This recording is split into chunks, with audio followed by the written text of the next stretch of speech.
Here comes my happiness again. Legends, check out what I'm doing in this video here. Look, I'm in a car. The car is driving. I'm behind the steering wheel, and it's all good. Here's Rodders.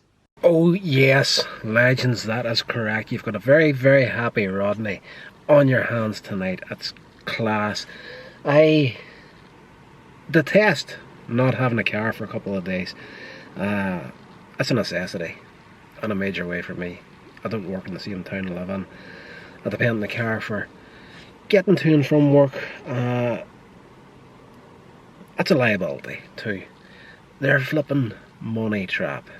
You know, that's why from here on it doesn't matter what sort of range I get into in making money at any point in my life. I am never going to have a fancier car than your average little Ford Focus is probably as good as it's going to get for me.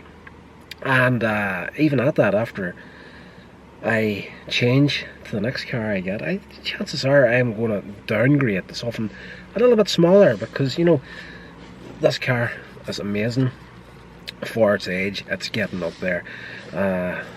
There's over 134,000 miles on the clock, and that's, you know, brown trousers time for a car owner. You should really be thinking of changing before this. But I tend to drive them to fall apart, essentially. And she went through her service, and there was a major problem with it. And I felt for quite a while now, you know, everything with lockdown in 2020 and so far this year, you know, everything's running behind. Even the MOT is running behind. It's been a good close to a year and a half now since she went through her MOT test, and that tyre on the front passenger side just did not feel right for a long time, and it turns out cracked. The spring in there was broken. But not to the point where she was really affecting the car as far as driving goes. With it, the slightest little bump you hit on her at all, you know, you could actually, through the steering, you could feel almost as if the tyre was loose on the side of the car. It sounds incredibly dangerous, and you shouldn't be driving cars in that condition. But it's me, it's what I do. I'm not wise. But it is what it is. We've got it fixed. She's driving fantastic now, smooth as you could ever hope for. I love it. But yeah, for me this is about as fancy as she'll ever get for me in motors. It's just the way it is. It's time to catch up and get my life back on track.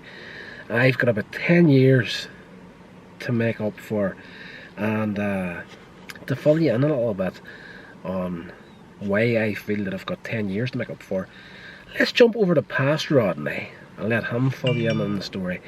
I've got a problem, and you know, I think it's very therapeutic for me to actually talk about this, and I do have a huge problem on my hands here, because that back problem and the fact that I'm taking painkillers for it. I've been on steady painkillers, prescriptions now for well over 8 years, maybe 8 years, maybe more. And, you know, when I made that appointment for earlier in the week, that was to talk to the doctor about trying to get off the painkillers. Because I've been noticing things in myself where I haven't been as motivated, and, you know, I haven't had to get up and go for a long time now. The Simply Natural stuff is helping, and the Sizzling Minerals has really helped me. But before that, there, on my main channel, you'll have heard me talking about it, that before I went on them, I just was working Monday to Friday, and just on the couch all weekend, doing nothing. I just couldn't be bothered getting up. And, you know, I think that has a lot to do with the painkillers, because, you know, I've done my research. I know how it can take the life out of you to be on painkillers, and the whole point of that appointment with the doctor at the start of the week, as I say, was to try and find a way that I could probably do without the painkillers, because I don't want to say that I'm addicted to painkillers, but I definitely do have or I'm starting to get a real dependency on them. I've got no problem in saying that whatsoever, because one weekend I ran out of the prescription and I had to wait 5 days before I got a new prescription, and over that weekend you could not look at me like I would have started a fight in an empty room. It is one of these things that takes you right out of the game, and for me a lot of it was lost time, believe it or not. It's just days started to blend into days, months started to blend into months, and years just started blending into years. It is absolute insanity. The amount of stuff I wanted to do 15, 20 years ago, I'm standing here today, I'm still pretty much at square one. I haven't got my act together, I haven't got to where I want to be, and a big part of that was the whole painkiller thing. So there you are, there you have it guys, functioning pill popper right here, ex-pill popper, getting my life back on track, and that's why I'm going daily with these videos, because I want to grow these channels, not just the vlog channel here, but the review channel as well, into something that can hopefully be sustainable for itself in the long run, which will help in the indie film thing in the long run as well. So it's a very, very possible thing, and I think, well, there's no thinking about it, like I genuinely do, hand on heart at this point, think to myself, Northern Ireland, I've said it a few times in the past, we are at least 20 years behind the times over here. And you know, as far as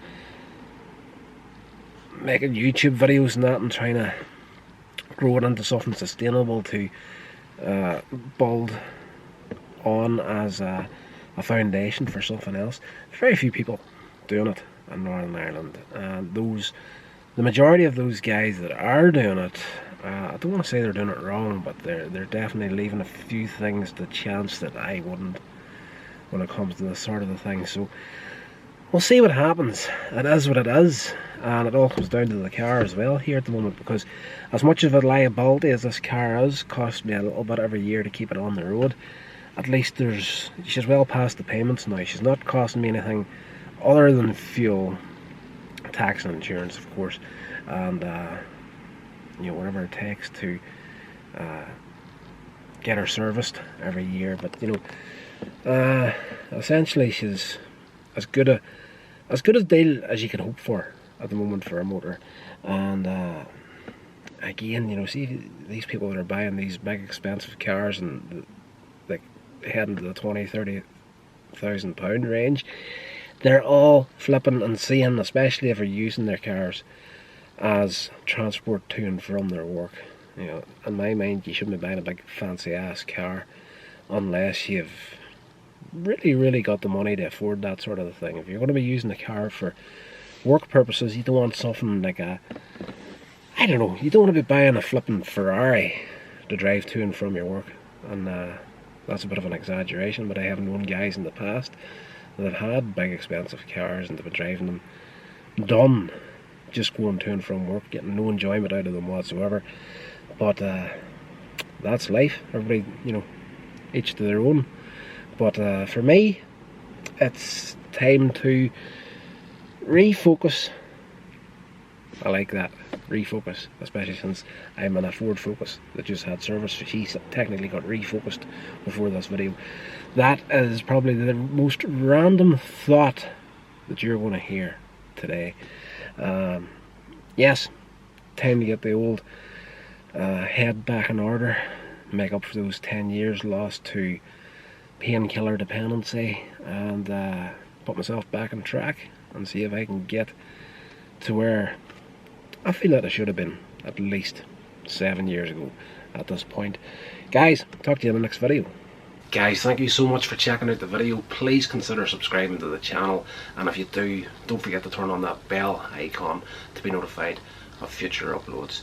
And please check out some of the other videos on this channel while you're here.